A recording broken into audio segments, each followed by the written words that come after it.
Hello, everyone. Hi. Super excited to have you today. I'm Alexandra Bies, together with Natalie Pilling. Today, we're going to run the show and tell you a bit more about the Automator's Toolkit.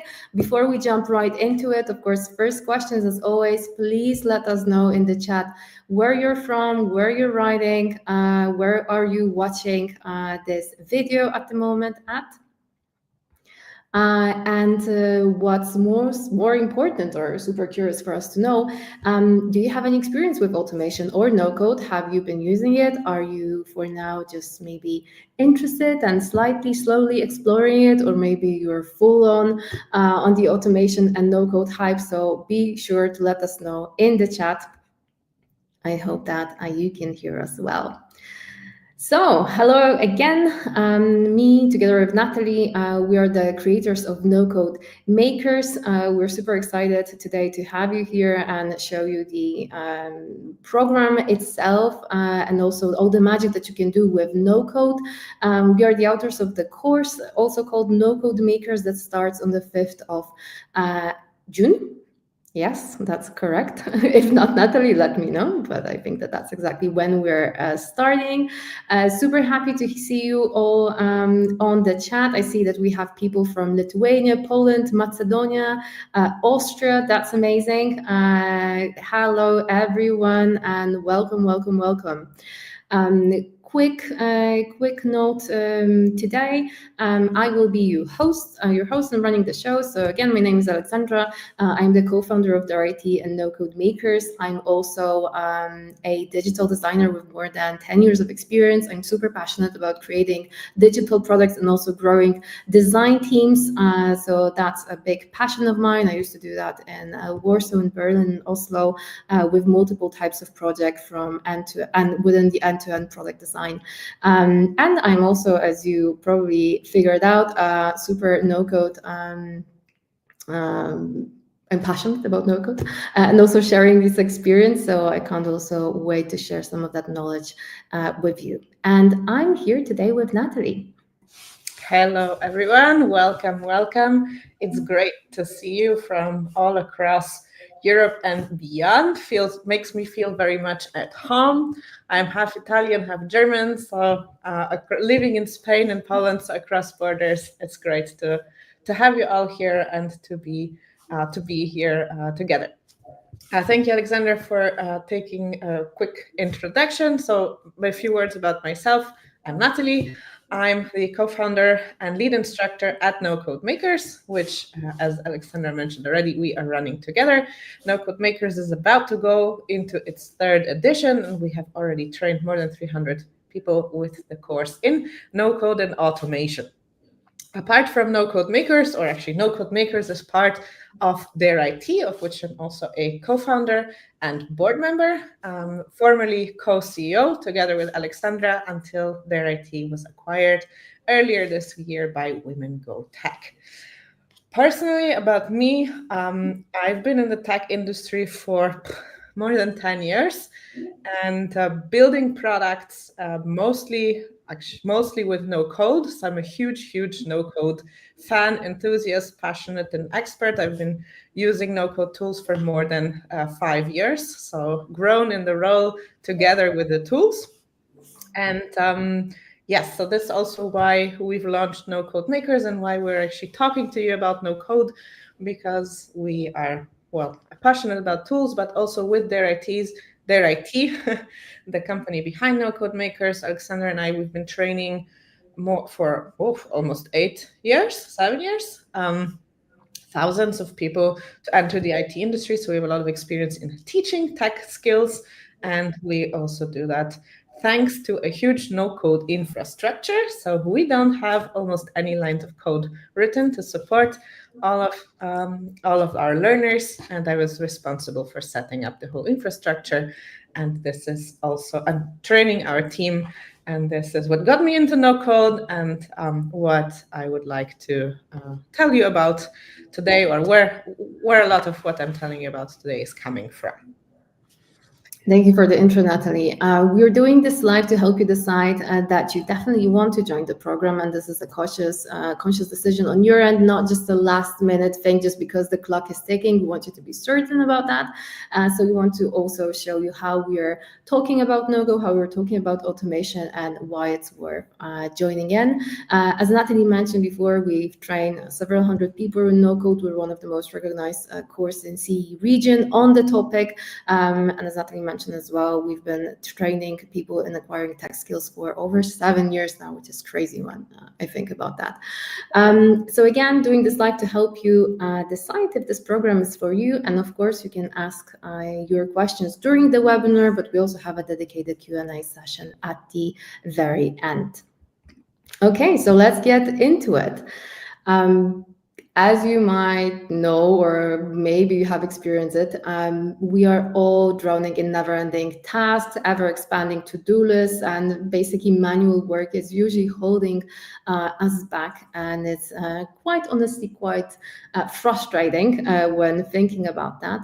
And sometimes manual work can feel like you're definitely falling behind. And it's falling behind not always only on the task you're supposed to do or all the things that were meant to do and haven't done, but also like you're falling behind in the tech industry. Like it's an ever-pacing, ever-changing environment, and you sometimes can have this FOMO feeling as if like, oh, I'm hearing so much about AI, about automation, about no-code. How can I make myself relevant and grow within the industry?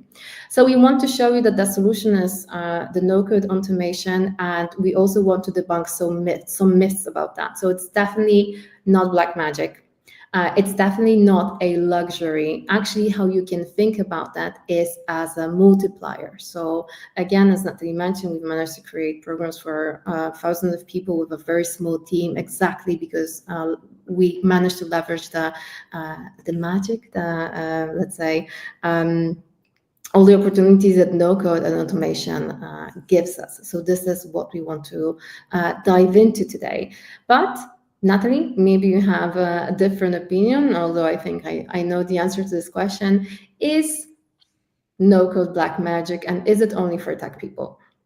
So I would say no-code is definitely magic and magical. It's definitely not black magic. It's definitely a magic that is accessible to everyone. And as you mentioned, it's just a fantastic multiplier. It's much easier to get into than coding, and it's easy to use and extremely powerful. So today, that's what we're going to cover.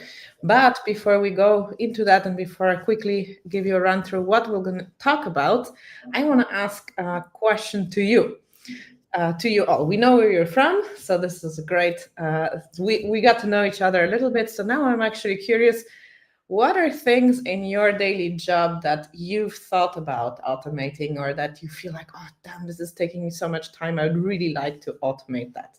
Put your answer in the chat. I'm really curious to see. Also give a bit of a understanding what kind of backgrounds you come from, what kind of roles. So I'm going to give you a minute to post that in the chat. And while we wait for your answers, I'll run you quickly through what we're going to cover today.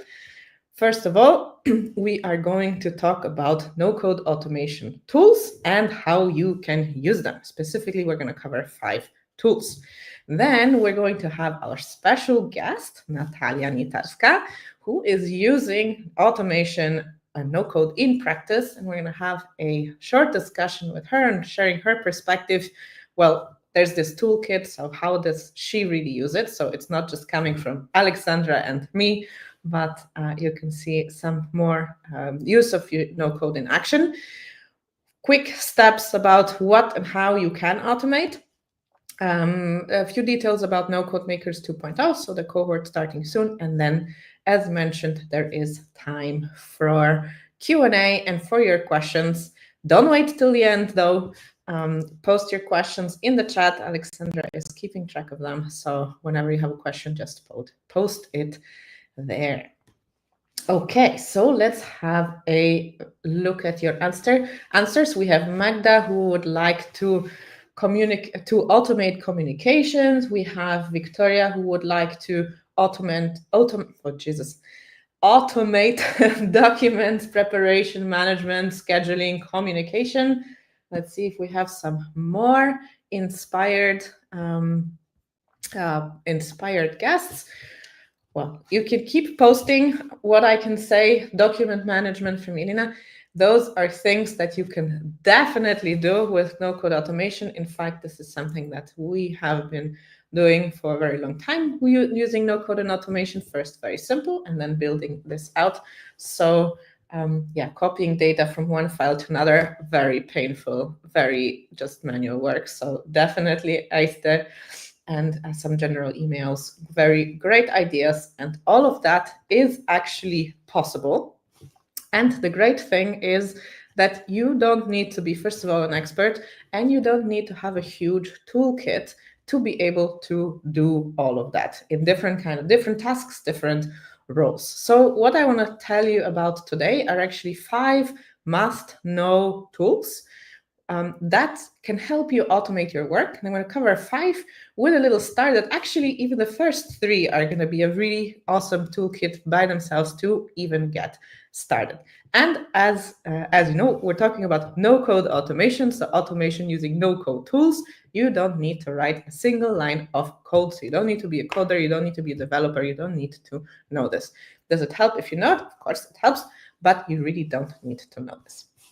The tools I'm going to cover today, and we'll jump into them in a second, are, or how did this toolkit actually come to be? It's, I would say, based on a variety of inputs. Of course, a lot of personal experience, a lot of experience of building the no-code automation infrastructure for their IT, but also in some consulting projects. I and Alexander have been involved, so going beyond our, let's say, daily work at their IT, but of course also in a lot of exchanges with professionals, founders, and freelancers that use these tools and kind of have become, and these tools have become the go-to or like the best in class of them, of their category. So let's dive right in, because I don't want to just talk at you. I want to show you how these tools work and what you can do with them. So I'm going to show you these tools, and then, as mentioned, we'll have a chat with Natalia. All right, so let's start with the first tool. This tool is called Airtable. And if you're going to ask me if I were to choose one no-code tool that, that I would recommend to know, and that's definitely my favorite to use because of what it can do, it's called Airtable. What is Airtable, or what does Airtable allow you to do? Airtable, as it says nicely right here, allows you to do 2 main things. First of all, it allows you to organize, analyze, and share data. And on top of that, it also allows you within the tool itself to build some simple automations. So let's have a look at what this really looks like, because what I want to show you today is that actually these tools are not really very scary. It might sound like, oh, no code and automation, and I'm not technical, and is this black magic? But in the end, this is just an online tool with an interface, probably very similar to another tool that you have used. So for instance, for Airtable, I like to call it Excel on steroids, because that's essentially what it is. And this is also, if you look at it here, this is what it effectively is. It's a spreadsheet that allows you to organize data. So what I have an example here, this is a spreadsheet to organize employee data, right? So you have a bunch of records, a bunch of people or your employees, and you can record some data here in relation to these employees. You can do that with employees. You can organize, if my Airtable loads, and usually it's quite quick at loading, so you can organize invoices. This is, of course, all now dummy data, but just to give you an idea, you can use it to organize, you have some social media posts that you need to schedule. So again, it's about organizing data and having columns that you can add and rearrange, and a lot of course, other functionalities, but in essence, that is what it is. So, okay, what are some ideas of things that you could actually do with Airtable? So it's like, okay, it's a spreadsheet, looks awesome. So give me something I can do that with that. Apart from what I showed you, you can use it to organize your employee data, social media, invoices, etc. You can also use it, for instance, to collect surveys.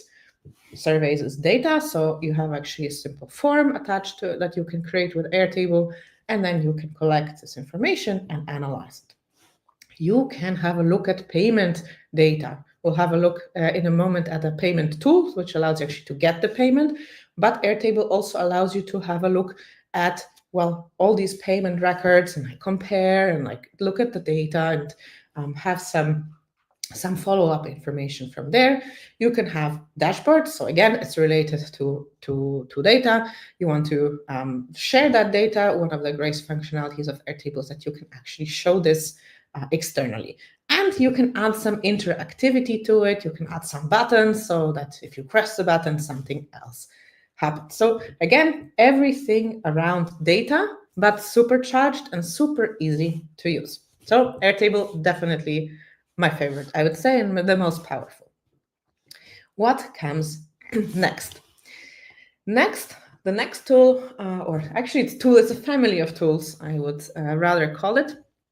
It's called, they're called, I like to call them connectors, because as it says here, they connect apps and help you automate flows and things across different applications. And there are two main, let's call them industry leaders. They're called Zapier and Make.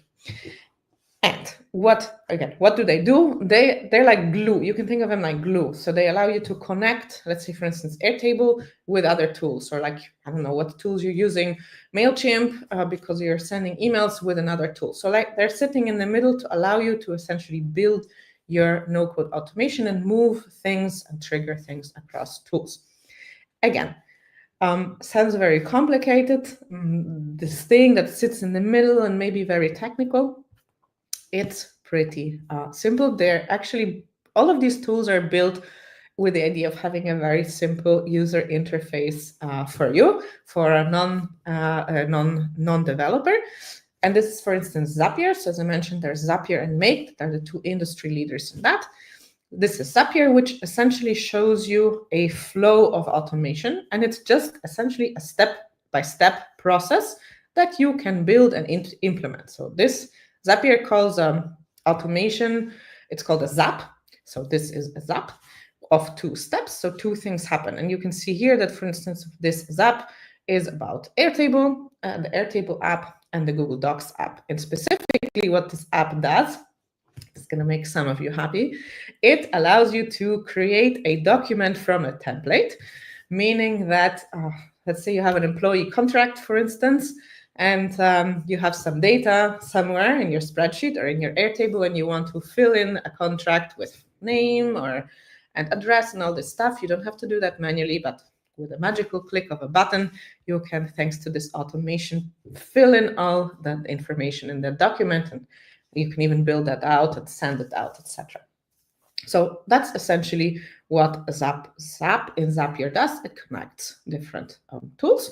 And the same thing for Make. So actually this is, so Make doesn't call it Zap. Zap is in Zapier. Make calls it automation scenario. So here we have a Make automation scenario, which carries out an automation process. Here we have a few more steps. I won't go into the details because again, we don't want to get technical here, but you can already maybe recognize a few icons or a few tools. Again, we have Airtable, we have Google Calendar, we have SendGrid, which is an emailing tool I'll get to in a minute. And what this scenario essentially does, when somebody signs up for an event, it will send this person a confirmation, event sign up confirmation, as it says here, and it will also send them a calendar invite. So this is, for instance, a flow very useful for webinar or internal company events, etc. So coming back, now that you get a general idea of how this works, some more, apart from the examples you've seen, some more ideas how you can use Zapier and Make. Actually, the use cases are infinite because you can basically use it to connect thousands of apps with each other. But let's start with some maybe more common ones. So as mentioned, you can send calendar invites. You can, for instance, also very nicely after an event or after a meeting, send event recordings. Very useful. You can set up automations to send reminders whether it is because you want somebody to fill out a form or you want to remind somebody that an event is coming, like today. Any kind of reminders you can set up through Zapier and Make. Generally personalized messages to customers. You have a way to basically send a flow to customers, employees, users, and they can be personalized, and I'll go into that in a minute. And then you can analyze and archive invoices, for instance. This is one of my favorite automations we have within their IT with the use of OpenAI.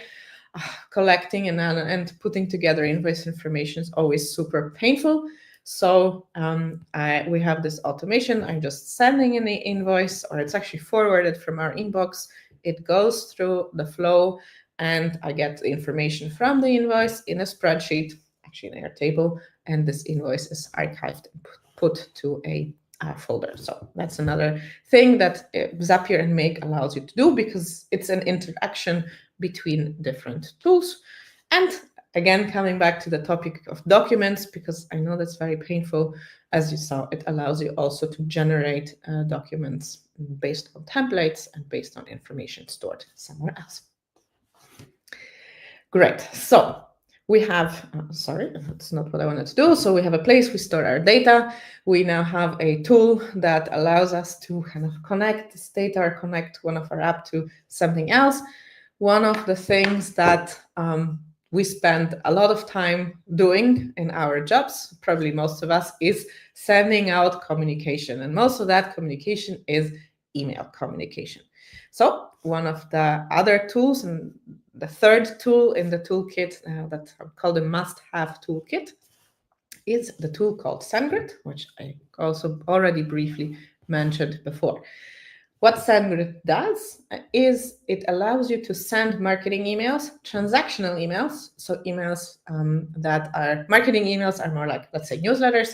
Transactional emails are like payment confirmations, or if you sign up for an event, for instance, you get a confirmation email or SMS.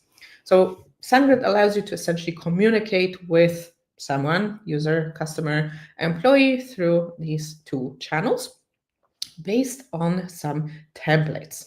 So that's what this is going to look like. Again, very clean, very simple interface for you to interact with.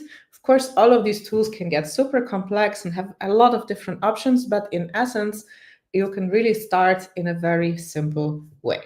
What do we have here?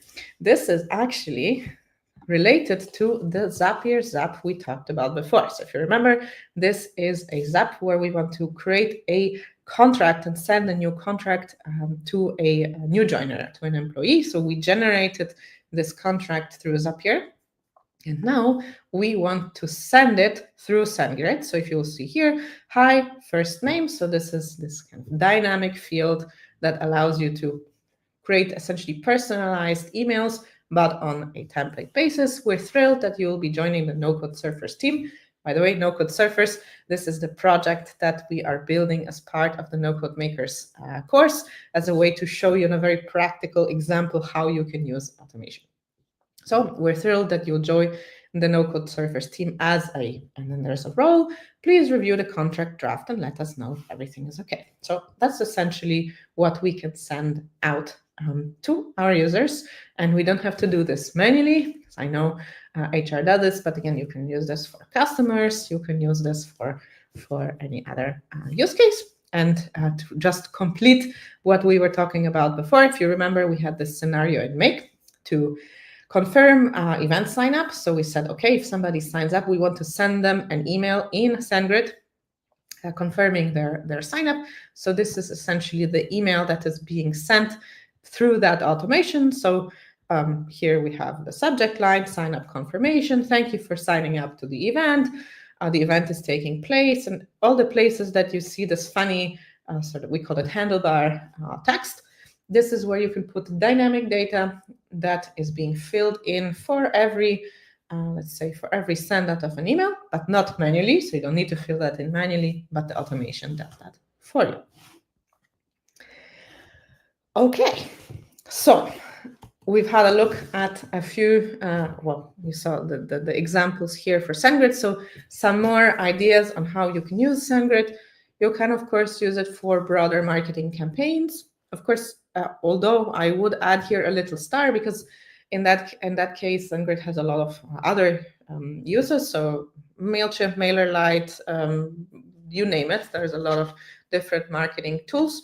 The advantage of SendGrid, and that's why we also have it in our toolkit, is this combination of being able to send, let's say, marketing campaigns. So what's the difference? Maybe I should mention that. The difference is that in the marketing campaign, you essentially have a mailing list, and everyone in this mailing list is getting your email, and a transactional email is essentially triggered by something. So you get like a personalized, if something happens, if somebody signs up for an event, then you will get an email, transactional email. So SendGrid, you can do both marketing campaigns, newsletters, submission confirmation emails. So any kind of form.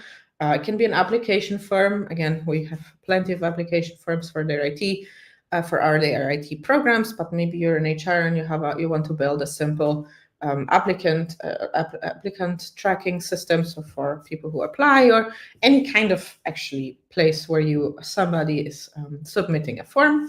Again, reminder emails and SMS notifications. So now I've shown you the flow for emails, but actually you can do the same thing for sending out SMS. Great thing, for instance, to remind people, hey, remember in 10 minutes we have a meeting, for instance. I know that that usually increases conversion. And in general, anywhere where you want to send personalized emails at scale. So you don't want to, it could be, for instance, for customer outreach. We use this, of course, when for our sales automations and for our customer prospecting. So we don't have to send emails manually every time. We have a template with a lot of options for customization and personalization. But these customized fields that you have seen, they're essentially filled in by automation. And here's where I am going to make a short pause, because I told you that we have this toolkit of 5 must-know tools. And with that, you can basically do most things, or almost all things. But as I also said, actually, even with the first 3, so we had Airtable. I'll show you.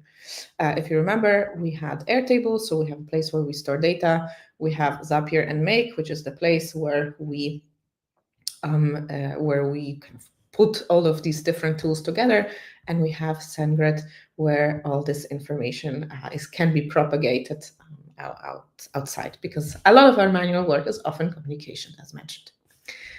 Now, and by the way, these 3 tools are the ones that are covered in the core part of the NoCodeMakers course. We'll cover that later on, looking at the program. But yeah, that's why we call it the core toolkit. On top of this core toolkit, let's call it the expanded must-have toolkit. You have, I keep using the wrong shortcut. Right, so we have one of our other favorite tools, which is called Webflow. And Webflow is a responsive website builder with a visual editor. So this is probably sounds like this is a marketing slogan from the Webflow website, but essentially this is what it is. It's a tool that allows you to build websites or anything that is essentially facing your user. And why is it part of our toolkit mentioned here?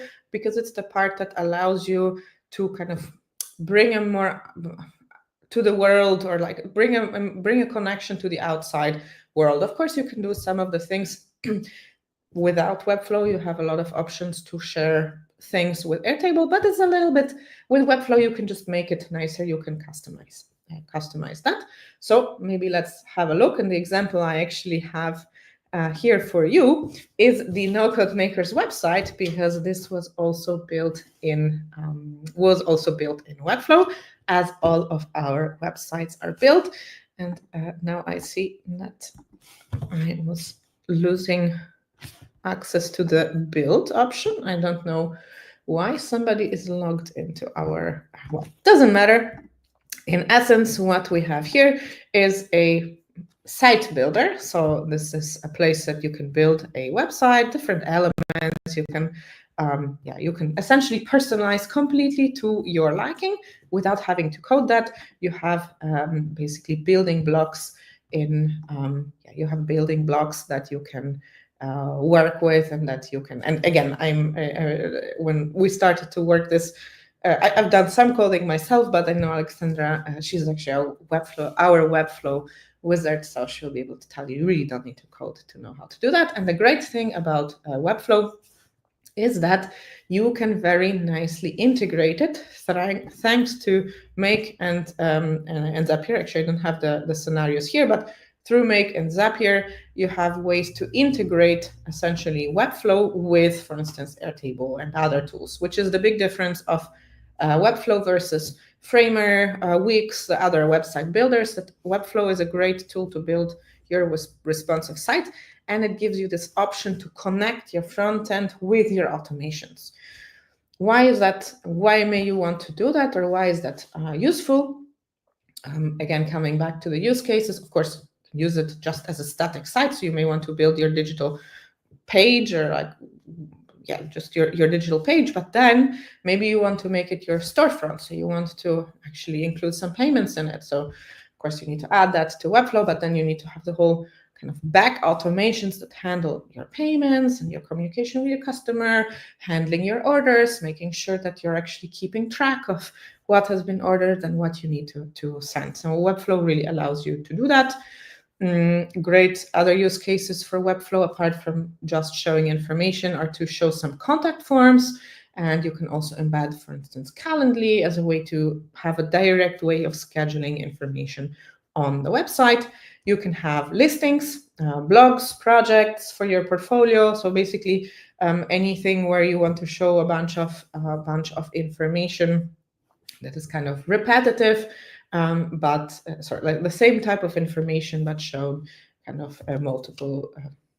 The same type of information shown in similar way, but of course the information changes. So for blog, again, a portfolio of projects. Job ads, we use this for both job ads, etc. And last but not least, a very great way to do kind of prototyping, what we call rapid website development. So you can really get something up and running really quickly, and you can test this. And of course, this is a general note, not just in relation to automation. Oh, Jesus, I'm always using the wrong shortcut. So let's get to our last tool as we are progressing. And we talked about, okay, we've managed our data with Airtable. We have our tool to connect this data and to trigger things across different tools. We've sent our information. We have a website where we can actually show our products. Now we may want to actually collect money. We may want to sell something, right? So this is what Stripe and EasyCard are for. They are tools to allow you to, charge for something. It can be a digital product, it can be a physical product, but it's essentially there to allow you to sell stuff online, said in a very simple manner. Stripe and EasyCard are, let's say, you can use one or the other. I have featured here both, and in the course we actually teach both. Why is that? Stripe is sort of the basic version of collecting payments, and if you have a very straightforward use case, that's totally enough, and I'll show you in a minute. EasyCard, I mentioned here, we're big fans because they give a lot of very easy functionalities and nice functionalities on top of Stripe. Stripe has a lot of no-code options, but quite quickly you have to code to actually use more functionalities, and EasyCard is sort of built on top of Stripe so that you can use all of those extra functionalities without having to code. So let's have a quick look at Stripe. So I will just show you Stripe because from the interface level, EasyCard looks actually quite similar.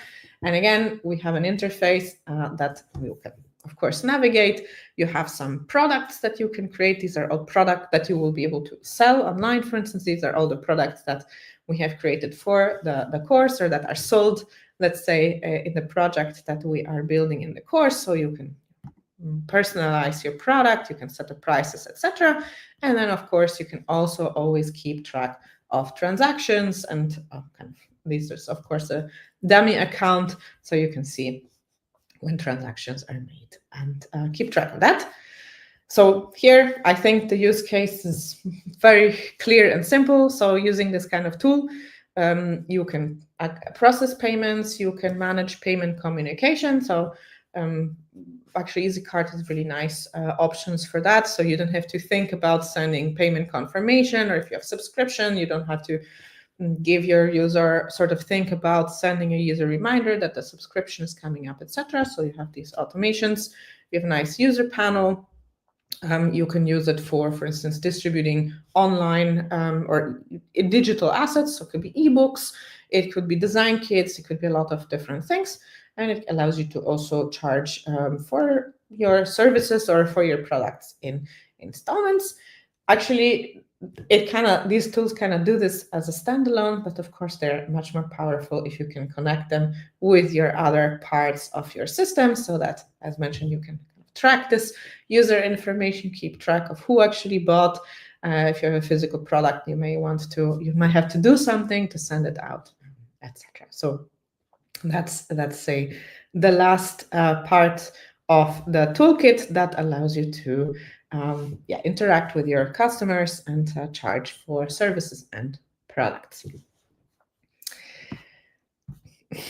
And again, let's click on the right thing. Let's not swipe. So this is essentially the toolkit that definitely is the must-have toolkit for any automator and automator to be, and not only in the beginning stages, but to be honest, this is actually, we probably have like 1 or 2 extra tools we use, but we can cover most of what we do. I would say 90% of what we do thanks to this toolkit.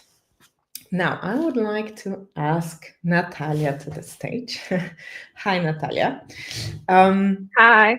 Hi. I will shut up in a second because I really want to hear for you. So just for our guests and our participants here, Natalia Nitarska. Natalia is here because she's a no-code automator in action who's been using these tools for a while.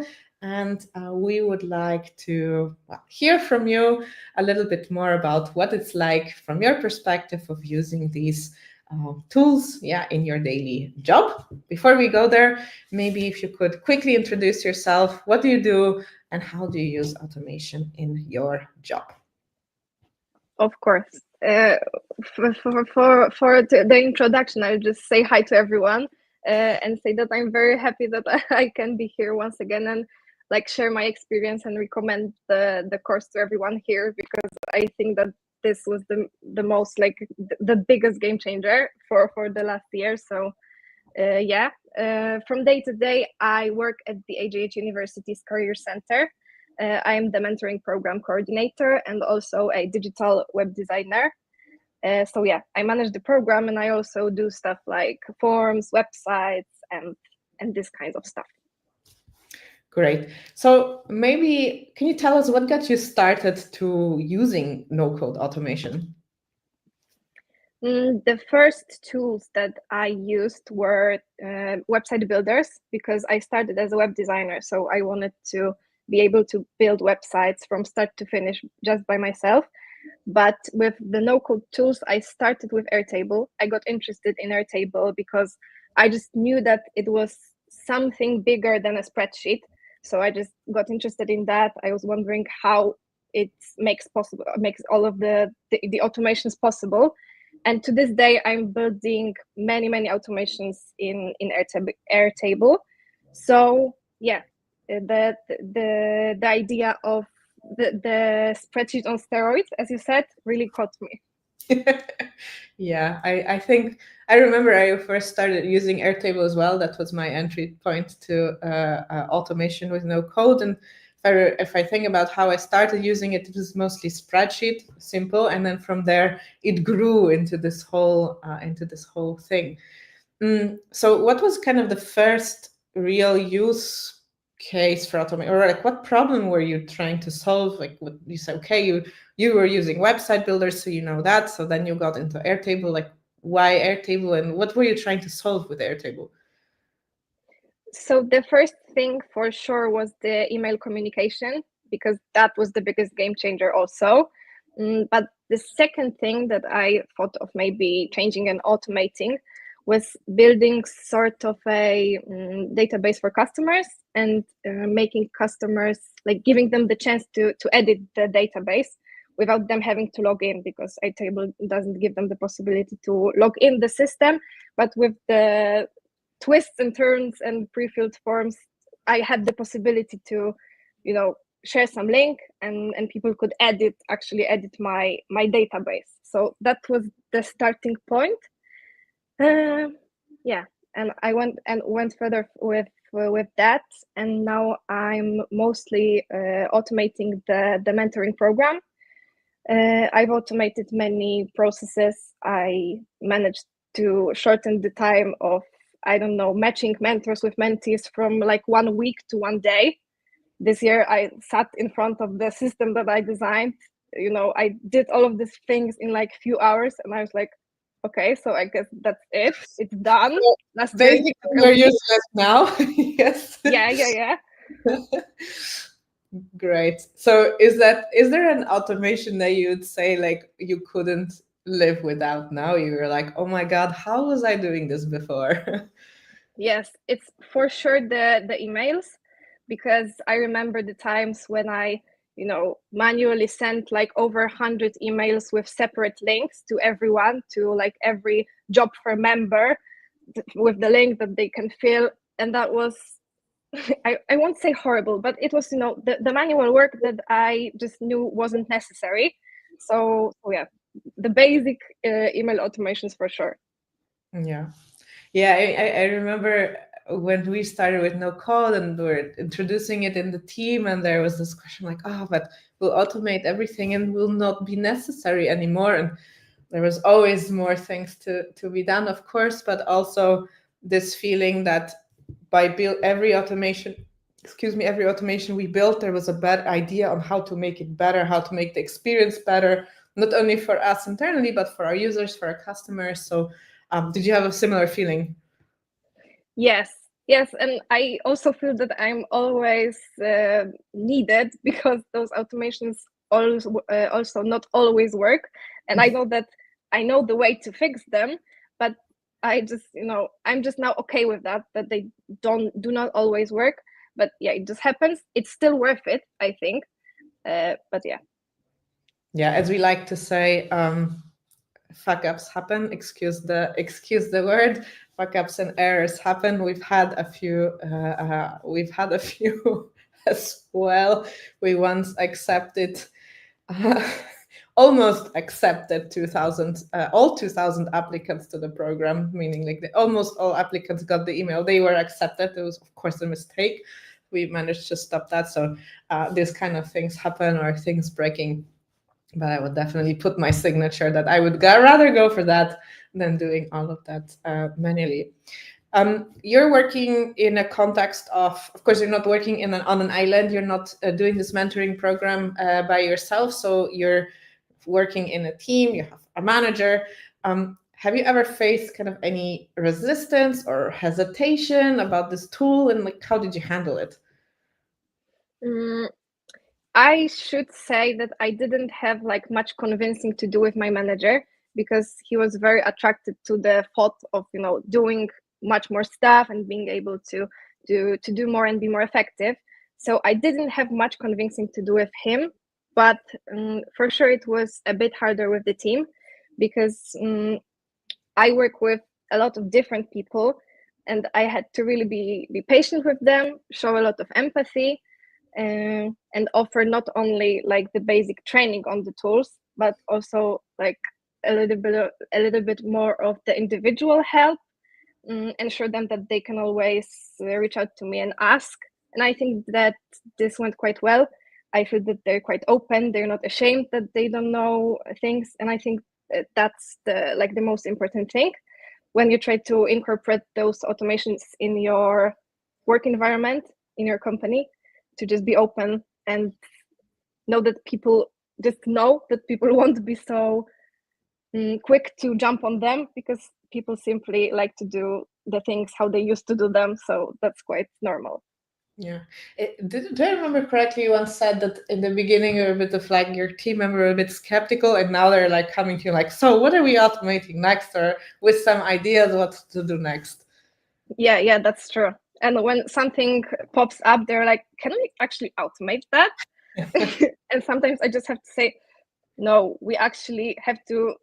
I don't actually know yet how we can do that. For sure we can, but now it's just not possible for us. But maybe in a few weeks, maybe we can do that.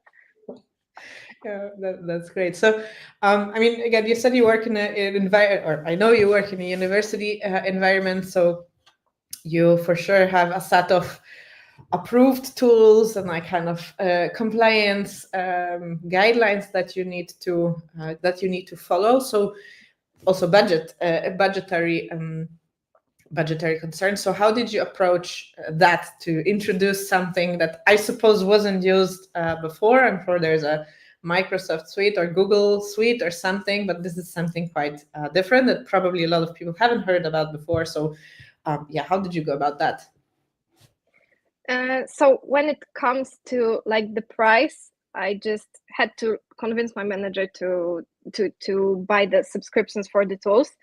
I started with just showing the what we can do, and then be like, yes, we could do that if we just have this one subscription. Because usually with these tools, you can do many things just with the free version or like the trial.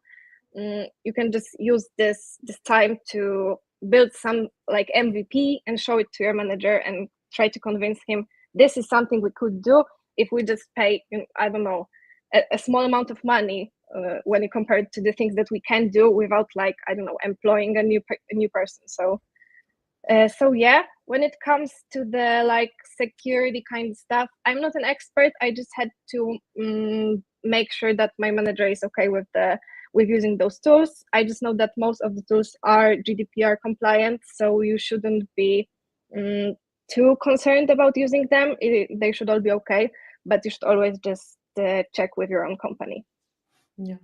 Yeah, I think you touched on some very good points. First of all, the price. So generally speaking, these tools are actually quite price effective or quite cheap if you compare. I think Airtable a license is maybe $20 per month or something like this, and it literally I think our whole company would collapse if we weren't using Airtable. And then I compare some other subscriptions that we have to use, and they're much more expensive. So generally speaking, the price is very good. With that being said, the awesome thing is that as you said, you can actually experiment with them very nicely on the free. Most of them have free plans, or as you said, trial. So this is also note, by the way, for the NoCodeMakers course. So we've made sure that the exercises and then the project and everything you can complete with the free versions of the tool. So this is a great way to get started and get a flavor. And of course, some features at some point might be necessary from the paid plan, but especially to learn, this is totally enough to go on the paid. About the security concern, that's true. It's brought up. Actually, we see it brought up very often, especially because many people who are in the position of having to make sure or ensure compliance or have to approve the budget have never heard about these tools. If you actually go into the no-code industry, like let's say in the bubble, let's call it a bubble, or into the no-code world, these tools are huge. They're really, really huge. They couldn't even afford to have any compliance issues. So as you said, most of them are GDPR compliant, especially the big tools that we have mentioned. But of course, always important to check with the team or with a compliance officer. Great.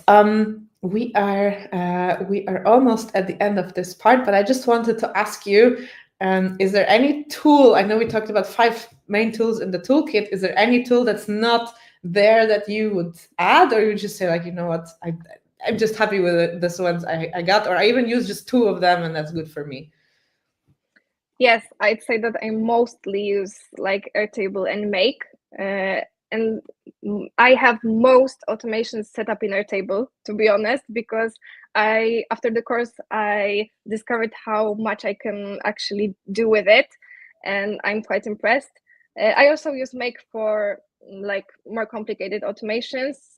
I don't use Zapier just because it just doesn't fit my needs that well. So I decided to stay with Make, and yeah, I'm all good with those two.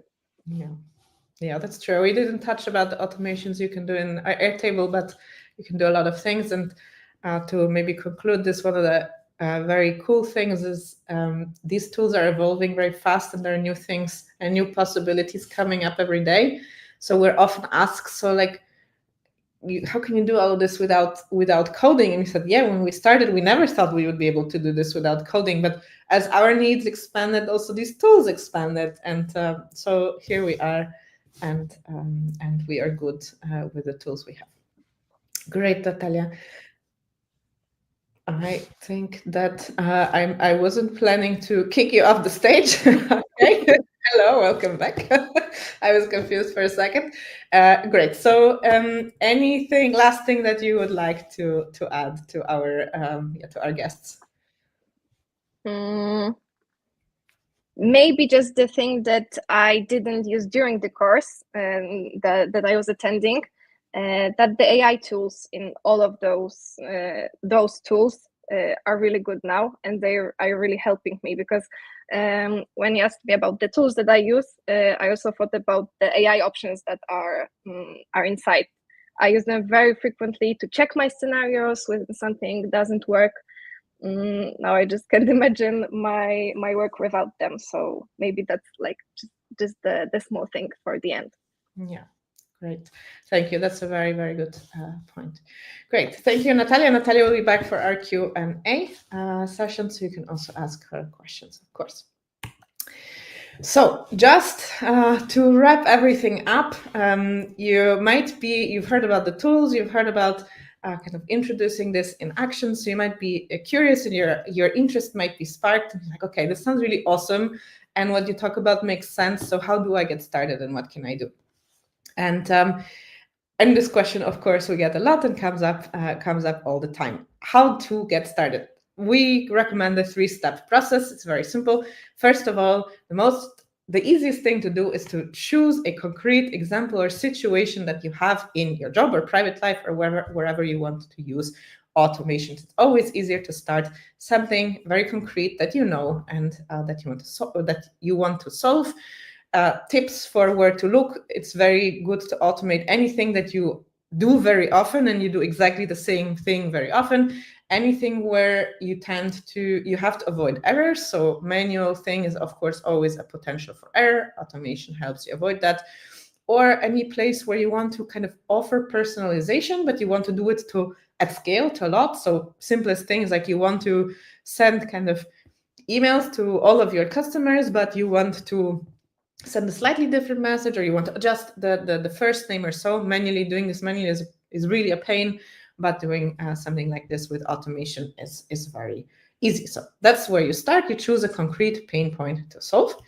And then as a next thing, you think about what's the simplest, smallest thing as part of this problem that I can do or I can solve. And that's essentially what you start to build. So it can be like, I just want to send out an email for this specific case, or I want to create a contract for this role, and because I always have to, this is the most common role that we hire. So maybe you want to automate your contract creation, but you don't do the whole thing at once, but you do a very small, simple use case first. And then once you've done that, that's when you continue to build in small steps. And this is what we also like to call our spider web of no-code and automation, where, again, you start with something and slowly it starts to evolve into this whole net of different connected things. And this is essentially what our systems look like now. But of course, we didn't start with all of that. We started with very concrete point, and from there we go and we went. So essentially, that's the way to go. Choose a concrete pain point that you want to solve, so you have a clear idea where to start. Start small, so start in the smallest, simplest way. Don't overcomplicate, and then from there you can kind of build this out and create your whole automation infrastructure. Thank you, Natalie, for the summary and also for the quick tips how to start. We know that a lot of you might be eager to dive into the tools and leverage the power that automation gives you and get to know some of that magic, but not black magic. At the same time, if you want to learn together, if you want to learn with us the NoCode tools step by step and work on your own project, as mentioned before, on the 5th of June, we're starting with the second edition of our NoCodeMakers project. So NoCodeMakers 2.0, this is what I meant. So we're very much looking forward to welcoming you in that edition. You still have an option to go for the early bird price, which is still valid until the 18th of May. The full price of the course is 475 euros. But again, with the early bird price, you have a discount, and you also have another special discount for joining this webinar. So with this code, you have another 10% off the price. So of course, all those information and more you can find on our website, NoCodeMakers.ai. At the same time, I think it would be super valuable, Natalie, if you could maybe show or do a quick run through the program of the course, through the curriculum, so we can also understand step by step what we will be learning together over the next 5 weeks of the course. Yes, of course. I will do that quickly. As mentioned, all the information is on the website with the price and the early bird. And by the way, I can't click. Okay, there we go. So if you go here, and then you will have in the checkout, you will be able to put the discount code here. So that gives you the 10% discount. By the way, this is done on EasyCard, of course, all the tools we talk about. So let's talk quickly about the curriculum. We have actually two, we have the core part of the program, and then we have an expanded expert path.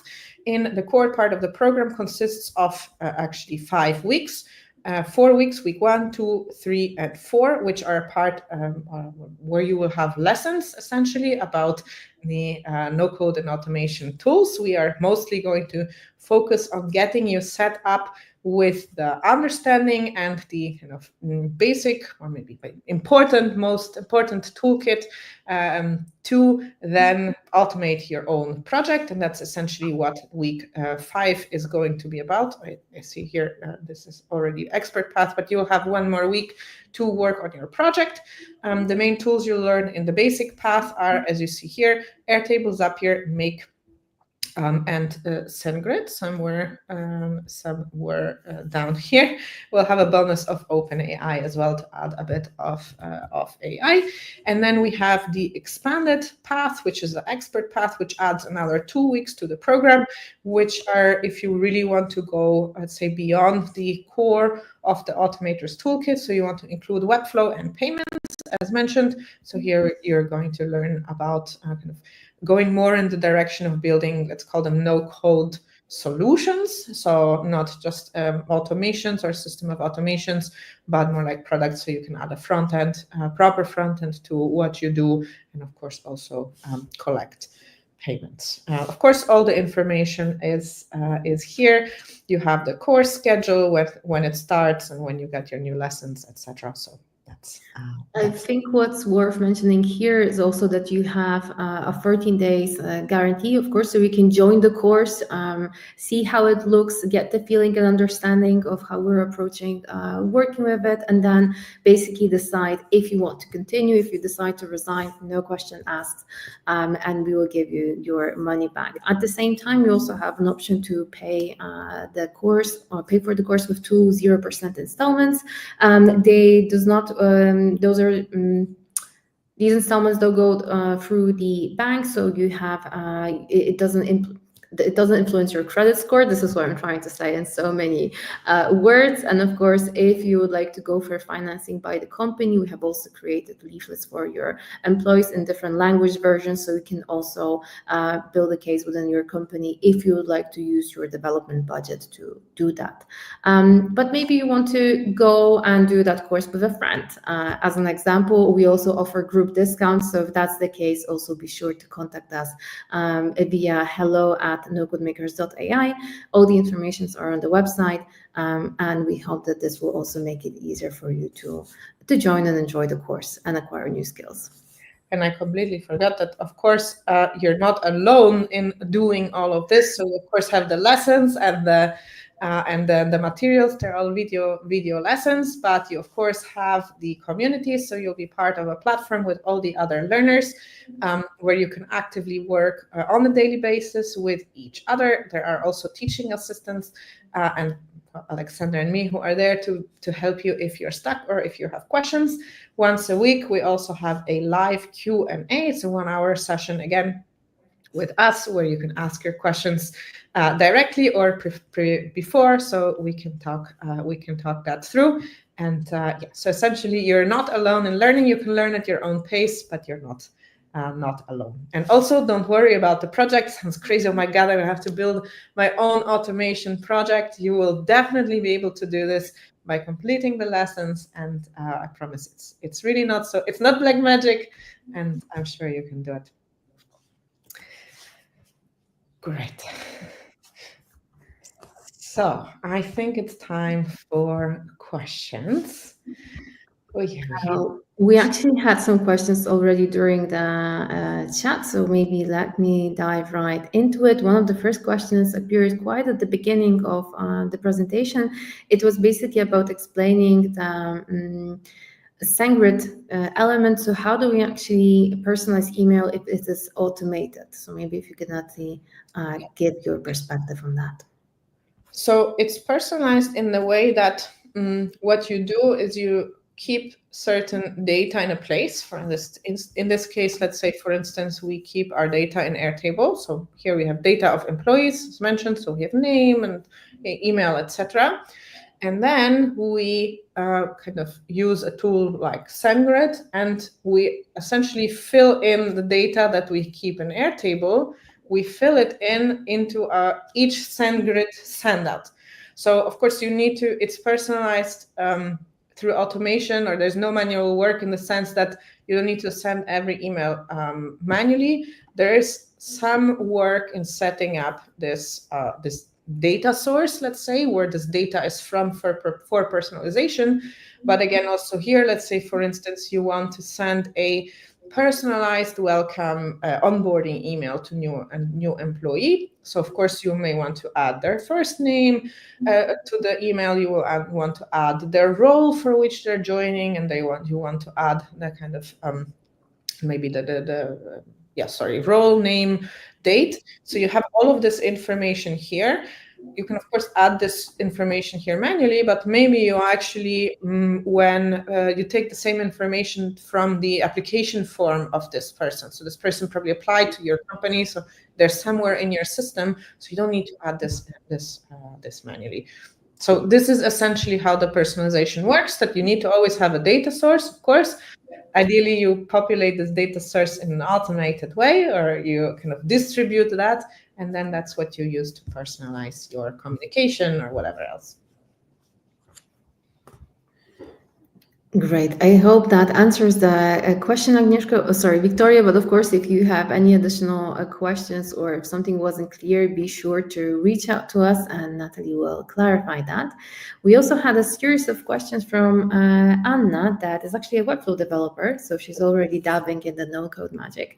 At the same time, she is thinking it's actually worth taking the course in terms of how can she use it in her everyday life. So she gave some examples that, for example, she's in different cities and don't know where she has certain things, and she thought if she could use Airtable as, let's say, her online drawer for various items, or are there any other ways to use the tools for every day? I would say that absolutely yes, you can use it in daily life, and I'd say the applications again are endless.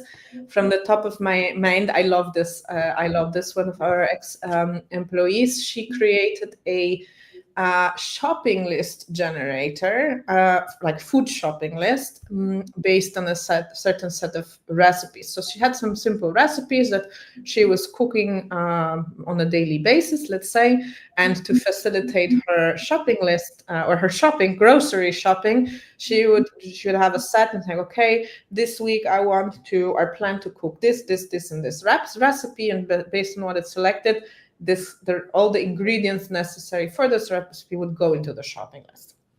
simple thing, but I think quite powerful. You can use it, of course, anything for personal budgeting. So you can import data from your bank statements, for instance, and kind of ask the automation to make a monthly summary. You can use it. One of my I haven't implemented this yet. It's always on my to-do list, but I know someone who implemented automation for sending birthday wishes. So I mean, and you can personalize this somehow. Actually, the best thing is if you include AI in this, because this is where personalization goes really in a really awesome direction. So you just essentially need to, of course, have the contact details of this person, name and date of birth, and then you can sort of either you just send yourself a reminder, or you send some kind of, you have a set of birthday wishes that you send. Maybe sounds a little bit like how do you say, like Machiavellian, but sometimes like maybe it's nicer to receive messages like this than not receive birthday wishes at all, right? Yes, for sure, you can use it to organize your data, so you can have different tables for your different cities. You can use it for creating packing lists. So you can say like, okay, you want to have different kind of things that you take when it's cold or when it's warm, etc. So I think that really possibilities are endless. Of course, here we talked about using automation in a professional setting, but it doesn't have to be at all. I think what's interesting is that as we know, especially being moms or having small children, running family errands can sometimes remind you of running a small company in itself. So basically making sure that everything is done, everyone is informed, and you also have reminders between you and your partners. I think that those are all the also areas where you can definitely use some of that leverage. On that note, birthday parties, that's also big, or weddings, let's go even bigger, right? Like any kinds of events that you want to organize are great candidates for automation, because you always have some information that you need to, who's coming, who's not coming, dietary restrictions, reminders, because people never tell you whether they're coming or not. So yeah, you can definitely go crazy there. Yeah, and I'm sure that after the course you will get even more inspired of all the endless implementation. And as Natalia mentioned, sometimes even if you're thinking about some use case and you're not sure if automation can do it, more often than not, yes. So the sky is the limit, I would say. Thanks for that, and thank you for the question. We also had a follow-up question for Victoria in terms of HR. So do you know examples in HR using these tools? Is it simple for job agreements preparation and signing, sending other job agreements changes? Yes, so we use it internally for HR purposes. We generate our contracts like this. We also then send the draft, and not, it's always like this. You need to send the draft. Then there might be comments. Then you need to send it in final version. You might have it as a Word document internally, but you need to send it as a PDF. So all the automations are taking care of that. And or if you need to make some amendments. And also one of the things that automation can do, generally speaking, about documents, not only generating the documents, sending them out, but also archiving them. So if you get this document back, you can have an automation which then generates a specific folder for your new employee, for instance, and puts that agreement there. I would add one asterisk, which is related to signing documents. There's a whole legal requirement related to that, like with payments. So for this kind of purpose, I would recommend, for the pure signing, I would recommend working with specific tools designed for this, DocuSign, Authenti, whatever. There are many. Most of them actually have integrations with Zapier or Make, so with these glue connectors that allow you to connect. So they are maybe not the most standard tool in the generic toolkit, but you can definitely connect them. So for instance, you generate your draft using Google Docs, and then with automation, this Google Docs is sent to DocuSign, and DocuSign then sends it out to the employee or the future employee for signing. So I think that HR is a beautiful area for automation. onboarding, as I mentioned earlier, so welcoming employees. So this is often also very standardized message, but it's nice too that it's sent out in time. And again, you don't need to do that manually. I think that generally speaking, most business roles are HR, marketing, sales, business operations, finance. All of them in the end are based on processes and things that you do. You need to do this and this and that. Or if this happens, something else needs to happen. You have a new employee, so you need to send a contract. You have a raise, so you need to send a contract amendment. So all of these things where there's an action and you need to have a reaction are perfect for automation. Great, that's great to hear, and I feel we see that Victoria has the same notion on the answer. I know we're a bit over time, so if you have any additional questions moving forward, also be sure to send them our way at hello@NoCodeMakers.ai. We'll be happy to answer all of them. One more last question from Victoria. Is it possible to create onboarding flow, including managers with info what they have to do? Yes, absolutely. So you can definitely do that. You can send before what they need to do. They can be triggered to do some actions. So definitely. Great. On the closing note, maybe also let's jump into one question that sometimes pop up, or people can get anxious when thinking about automations or even introducing automation at their daily work, because they might think or ask themselves the question, will this make me redundant? So I would love to hear, Natalia, your and of course Natalie's opinion. How do you approach that from experience? Natalia, maybe you want to go first. Yes, sorry, I just don't understand the word redundant. Can you just explain this to me? Sure. So it doesn't make you obsolete, as if you're niepotrzebny. Out of a job. Ah, Information does all the work okay. for you, and then you're like, whoop, thank you, we're done. I don't think so, because thinking about this and coming up with the idea is still on me, and also managing all the fuck ups and stuff like that is also on me, and I for sure don't think that the automations are seamless and they don't need any human input.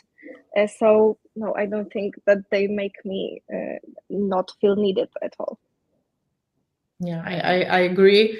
On top of that, I would say it actually makes you more valuable, because now suddenly you have this magical thing that allows you to do more than your team member who doesn't know how to use it. So I would say it actually makes you necessary in the team, and it makes you more valuable. Great. Thank you for addressing that. And again, if you have any additional questions, you can write us at our email address. All the contact information and details also on the course are again at NoCodeMakers.ai. So be sure to check it out. And finally, again, the reminder, the early bird sales are available till the 18th of May. So you can save 75 euros, sorry, if I remember correctly, on the course. And then you have an additional 10% off with the code today. So be sure to check it out and hopefully see you in the course. And one more thing, of course, this webinar will be recorded. You will get the recording tomorrow, so you can also have a look at it at your own pace, in your own time, and hopefully make the right decision for you. Right. So thank you all for being here, for listening. Alexandra, thank you for moderating, and Natalia, thank you for sharing your perspective. I hope to see you on the course and to see all the awesome automations that you're going to build, and all the things you're going to automate in your work. And be sure also to follow up us on LinkedIn for more information about no-code and other tips regarding automations. Great. And thanks for having me once again. Thank you, Natalia. Thank you, everyone, and have a wonderful evening. Bye. Thanks for joining. Thank you. Bye. Bye-bye.